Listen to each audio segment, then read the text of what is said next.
Жай мезгили келип калды. Кечине bir айтып өтө турган bir кыскача темабыз бар. Жигиттер, кээде айтабыз.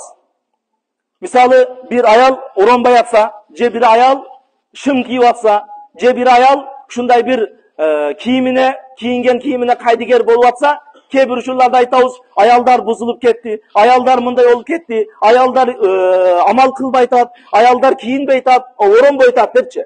Туура, аял кишиге орону аврет мүчөлөрүн жабыштык парз милдет.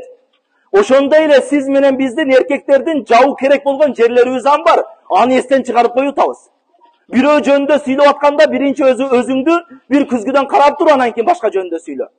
Кээде чыгабыз, эмне кылабыз? Чыгып туруп, сыртта жүргөндө же бир ысык болуп кетти деп, тизеден өйдөрап, сандагы түктөрдү көргөзүп, кээде шорталарды кийип алабыз көчөдө.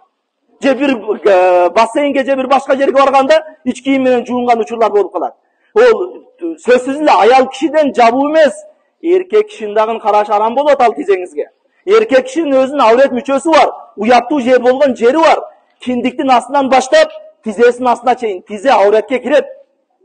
Тизени башка эркекке көргөзүү аялга эле эмес, башка эркектин дагы караштыгы да арам, сиздин көргөзгөнүңүз дагы арам болуп эсептелинет.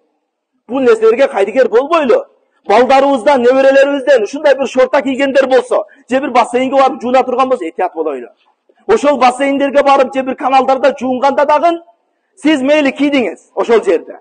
Бирок жаныңыздагы кийбей аткан болсо, сиз аны караганыңыз үчүн күнөө ала бересиз дагы. Ошол жерин дагы эске алыш керек. Эмне кылыш керек ошон үчүн? Исламдын шарттары менен болгон ошол жерде шорта менен киргизген болсо мейли. А эгер шорта жок болсо, ич кийимчен же болбосо, ич кийимден чечбир көтөрө турган жерлер болгон болсо, алардан узак болойлу. Өзүбүздүн дагы кичине бир жабыш керек болгон, уяттуу болгон, караш арам болгон жерлерибизге бир аз эске алып, бир аз көңүл буруп койгон болсок, өтө жакшы болот. Aqulu qawli hadha wa astaghfirullah li wa lakum. Subhana rabbika rabbil izzati amma yasifun. Wa salamun ala al-mursalin. Alhamdulillahi rabbil alamin. Amin. Radina billahi rabban wa bil islam dina wa bi Muhammadin sallallahu alayhi wa sallam nabiyya wa rasulah. Жараткан Аллах.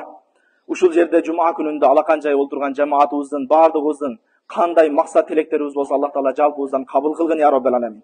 Я Роббел аламин. Ушул жума кутбасында айтылган ар бир аяттарга, хадистерге амал кылып жашоону бардыгыбызга насип кылгын я Роббел аламин. Я Роббел аламин. Ушул пайгамбар алейхисаламдын сүннөтүнө бекем болууну бизге насип кылгын я Роббел аламин. Пайгамбар алейхисалам хадистеринде айтат, ким мен сүннөтүмө бекем болсо, ал үчүн менден ал үчүн кыяматта шафаатым болот дейт. Пайгамбар алейхисалам сүннөтүнө бекем болуп, кыяматта шафаатына жетишип алууну бардыгыбызга насип кылгын я Роббел аламин.